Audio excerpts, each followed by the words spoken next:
থেকে কথা বললে আপনারা শুনতে রাজি আছেন না নাই? কোরআন থেকে কথা বলবো। যদি আমি কোরআন থেকে কথা বলি, যদি কারো গায়েও লেগে যায়, এতে বেজার হওয়া যাবে না। যেহেতু কোরআন শরীফের কথাগুলো বলতে গেলে এক শ্রেণীর মুনাফিক মার্কা মানুষ আছে, মুনাফিকরা আছে, এরা মন খারাপ করে। আমার প্রতি মন খারাপ করার কোনো প্রশ্নই আসে না। আপনি খাতা কলম ধরে হিসাব করেন আর আল্লাহর সাথে মিলান যে আল্লাহ, আপনি কোরআনে কেন সুদের কথা বললেন? আপনি বলেন যে আল্লাহ, আপনি কোরআনে ঘুষের কথা বললেন কেন? আপনি বলেন যে আল্লাহ, কোরআনে আপনি যাকাতের কথা বললেন কেন? আপনি বলেন যে আল্লাহ, কোরআনে আপনি ইতিমের মাল ভক্ষণের ব্যাপারে আয়াত নাযিল করলেন কেন? আল্লাহ পাককে আপনি দোষারোপ করেন, আল্লাহ পাকের নামে মামলা দেন। কোন আলেম ওলামার নামে মামলা দিয়ে কোনো লাভ হবে না। দেওয়াটাও ঠিক না, এটা বোকাদের কাজ। কথা বলেন ঠিক না ঠিক? এই কোরআনে সুদের কথা আল্লাহ পাক বলেছে, আলেমরা বলে নাই। বলছে কি? কত হেডলাইন করেছে কি? রব্বে কারীম। আর আমরা হলাম সেই নবীদের ওয়ারিস। আল্লাহ পাকের রাসূলগণ যতগুলো পৃথিবীতে এই জমিনে এসেছে এবং গিয়েছে, তারাও যে পথে যে গুণকীর্তন যে গান গেয়ে গেছে, কিয়ামত পর্যন্ত নবীর ওয়ারিস আল উলামা ওয়ারাসাতুল আম্বিয়া যতদিন পর্যন্ত আসবে এবং থাকবে, কিয়ামতের আগ পর্যন্ত তারাও তাদের ওই রকম তাদের উত্তরাধিকারী হয়ে কোরআনের এই কথাগুলোই বলে যাবে। কথা বলেন ঠিক না ঠিক? জেলে হোক, জুলুমে হোক, অন্যায় হোক, যাই হোক না কেন, কথা বলেন ঠিক না ঠিক? কোরআন পড়ে লাভ কি হবে? নামাজ পড়ে লাভ কি হবে? রোজা করে লাভ কি হবে? লাভ কি তাহার আমলে? আমলেও লাভ হবে না নবীর প্রেম না থাকিলে। ঠিক আছে ঠিক? রোজা করে কি হবে? আমল করে কি হবে? নামাজ পড়ে কি হবে? আপনাকে যাকাত দিয়ে আপনার জন্য কি হবে? যদি আমার নবীর ভালোবাসা যদি আপনার অন্তরে না থাকে, এগুলো সব বিদা হয়ে যাবে। কিয়ামতের দিন আল্লাহর নবী ফিরে ফিরে তোমার বিপক্ষে মামলা দিয়ে আল্লাহর জাহান্নাম পর্যন্ত পৌঁছিয়ে দিবে। রাসূলের মামলা খাইতে হবে কিয়ামতের দিন। রাসূল বলেছে, বাল্লিগু আন্নী ওয়ালা আয়াতান ওয়া হাদিসু, আমার কাছ থেকে যদি একটি অর্থ বানিয়ে হয় শুনে থাকো, তা অপর ভাই বোনের নিকটে পৌঁছে দাও। কথা বলে ঠিক না ঠিক? সূরা থেকে আলোচনা করব। সেই সূরাটা হচ্ছে সূরা আল মুলক। সবাই বলেন কোন সূরা? সূরা আল মুলক। আউযু বিল্লাহি মিনাশ শাইতানির রাজীম। বিসমিল্লাহির রাহমানির রাহিম। তাবারাকাল্লাযী বিয়াদিহিল মুলক ওয়া হুয়া আলা কুল্লি শাইইন কাদির লিয়াবলুয়াকুম আইয়ুকুম আহসানু আমালা ওয়া হুয়াল আজিজুল গফুর। আমার ভাইয়েরা, একান্ত আপনজনেরা, ভূমিকার মধ্যে সময় দিচ্ছি না, এবারে লক্ষ্য করেন, এবারে তাকান রব্বে কারীম এই সূরাটার মধ্যে কি বলেছে। আমার ভাইয়েরা, প্রতিটা মানুষ যখন কবরের মধ্যে তাকে দাফনস্থ করা হবে, দাফনস্থ করার পরে এই রাসূল বলে, প্রতিটা মানুষের বন্ধু হিসাবে কবরের মধ্যে যে জিনিসটা সর্বপ্রথম ডান পাশে দাঁড়িয়ে যাবে, তার নাম হলো সূরা আল মুলক। জোরে কান সুবহানাল্লাহ। এই পৃথিবীর জমিনে যতই আপনার বন্ধু থাক না কেন, যতই আপনার আত্মীয় স্বজন থাক না কেন, তারা কেউ আপনার উপকারে আসবে না। এমনকি কিয়ামতের দিন তারা নেককার হয়ে তারা পালিয়ে যাবে। কথা বলেন ঠিক না বেঠিক? কিন্তু আমার ভাইয়েরা, এই কবরের মধ্যে সর্বপ্রথম আপনার পক্ষে সাহায্য করার জন্য, সুপারিশ করার জন্য আপনার পক্ষে ফেরেশতারা যখন প্রশ্ন করবে মান রব্বুকা, তোমার রবকে, দ্বিতীয় প্রশ্ন করবে ওয়া মা নাবিয়ুকা, তোমার নবীকে, তৃতীয় প্রশ্ন করবে ওয়া মা দীনুকা, তোমার দিন কি। এই তিনটা প্রশ্নের উত্তর দেওয়ার জন্য আল্লাহ পাকের রাসূল বলেন, তোমার বন্ধু নামক সূরা মুলক তিনটা প্রশ্নের উত্তর দেওয়ার জন্য তোমার পক্ষে যথেষ্ট। জোরে কান সুবহানাল্লাহ। তাহলে কবরের মধ্যে যে সূরাটা কোরআনে কারীমে যে সূরাটি সাথী হবে, বন্ধু হবে, সেই সূরাটার নাম হলো সূরা আল মুলক। তাবারাকাল্লাযী বিয়াদিহিল মুলক ওয়া হুয়া আলা কুল্লি শাইইন কাদির, ওয়া হুয়া আলা কুল্লি শাইইন কাদির, সমস্ত ক্ষমতার মালিক। একাত্মবাদ হচ্ছে সবই হচ্ছে সেই মহান রব্বে কারীমের জন্য। আল্লাযী খলাকাল মাউতা, আল্লাযী আমি সৃষ্টি করেছি, খলাকাল মাউতা মরণকে, ওয়াল হায়া তারপরে আমি সৃষ্টি করেছি জীবন। জোরে কাল সুবহানাল্লাহ। কোরআন থেকে শুনে যান, জীবন আগে না মরণ আগে?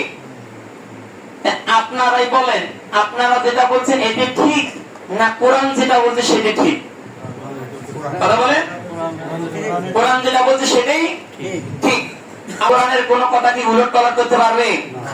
পারবে না। তাহলে বোঝা গেল আপনার আমার ডুপ্লিকেট আছে, আল্লাহর কোরআনের কোন হরফের ডুপ্লিকেট নাই। তাহলে কোরআন যেটা বলেছে ওটাই রাইট। কথা বলেন ঠিক না বেঠিক? আল্লাহ পাক বলেন, বান্দাহীন জেনে রাখো আমি রব্বে কারীম জানিয়ে দিচ্ছি, আল্লাযী খলাকাল মাউতা আমি আগে সৃষ্টি করেছি মরণ, মাউতা মরণকে, ওয়াল হায়া তারপরে আমি সৃষ্টি করেছি জীবনকে।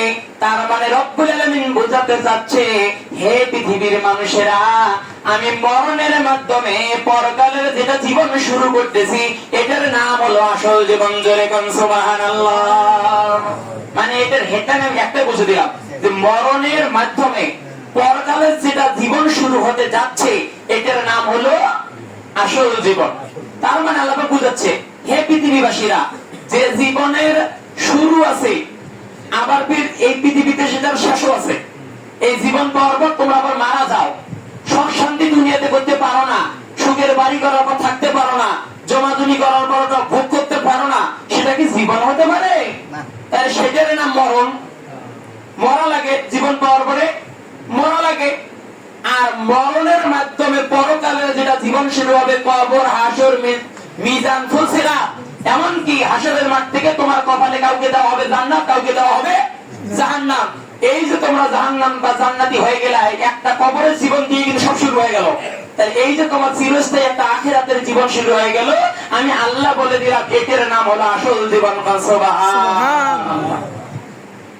তাহলে আমার বাবাজিরা, তাহলে আমরা যে খলাকাল মাউতা ওয়াল হায়া লিয়াবলুয়াকুম আইয়ুকুম আহসানু আমালা, আল্লাহ পাক বলতেছে, বান্দায়ে মরণের মাধ্যমে পরকালে যেটা জীবন শুরু করা হবে ওটা যদি আসল জীবন হয়ে যায়, তোমরা যে আমার কাছে পরকালের জন্য পরকালে বিশাল একটা জীবন নিয়ে আসবা, তোমরা আমার কাছে কি নিয়ে আসবা সেই কথাই বলছে, লিয়াবলু আইয়ুকুম আহসানু আমালা, যে দেখি তো তোমাদের মধ্য থেকে নিয়ে, সবাইকে কয় নাই, তোমরা দেখি তো তোমাদের মধ্য থেকে নিয়ে কে আছে এমন কেউ তারা ভালো আমল করে তারা আমি আল্লাহর নিকটে প্রত্যাবর্তিত হতে পারে। জোরে কোন সুবহানাল্লাহ।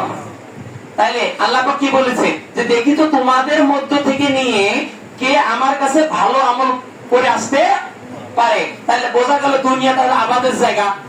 আমরা যদি এখান থেকে ফসল ভালো করে চলে যেতে পারি, আবাদটা যদি একটু ভালো করতে পারি, তাহলে আমাদের জন্য কি সামনে লাভ হবে? সামনে লাভ হবে।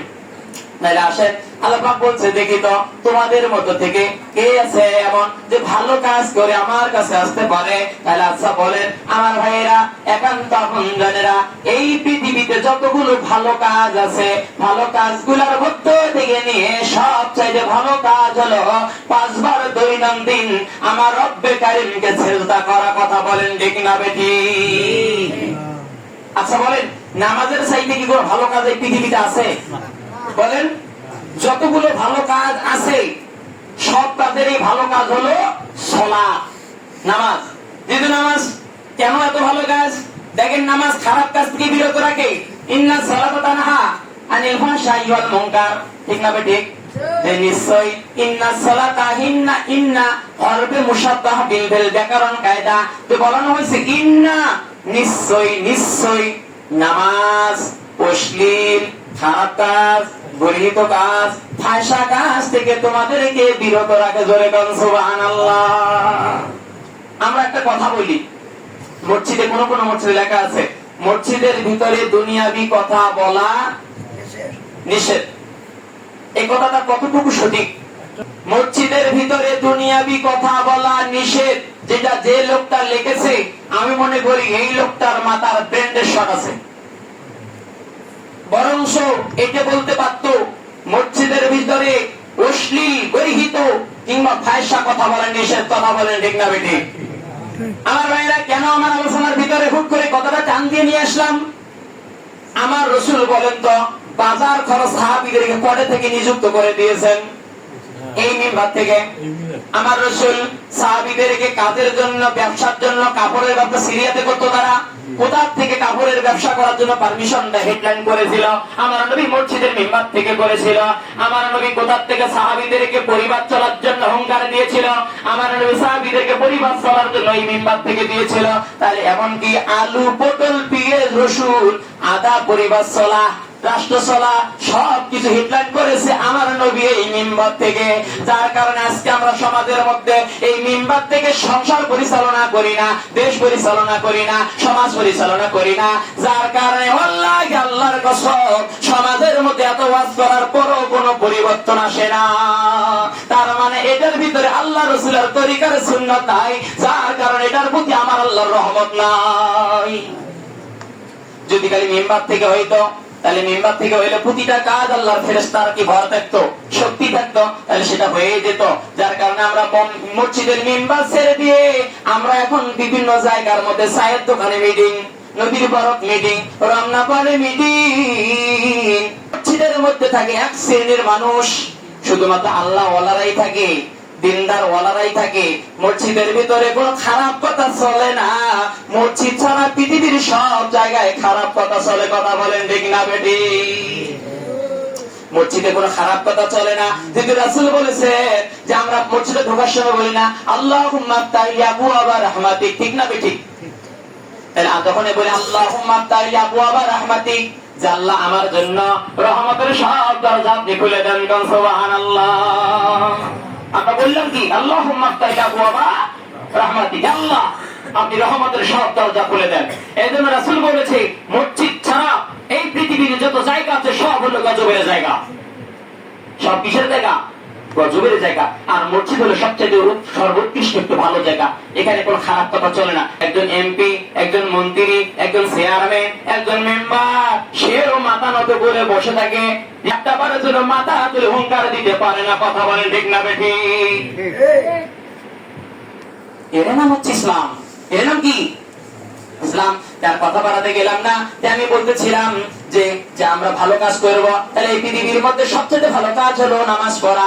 তারপরে পৃথিবীর জমিনে আর ভালো কাজ সবচেয়ে কোনটা ভালো কাজ? পৃথিবীর জমিনে আর সবচেয়ে ভালো কাজ হচ্ছে কোরআনে কারীম পড়া। জোরে বল সুবহানাল্লাহ।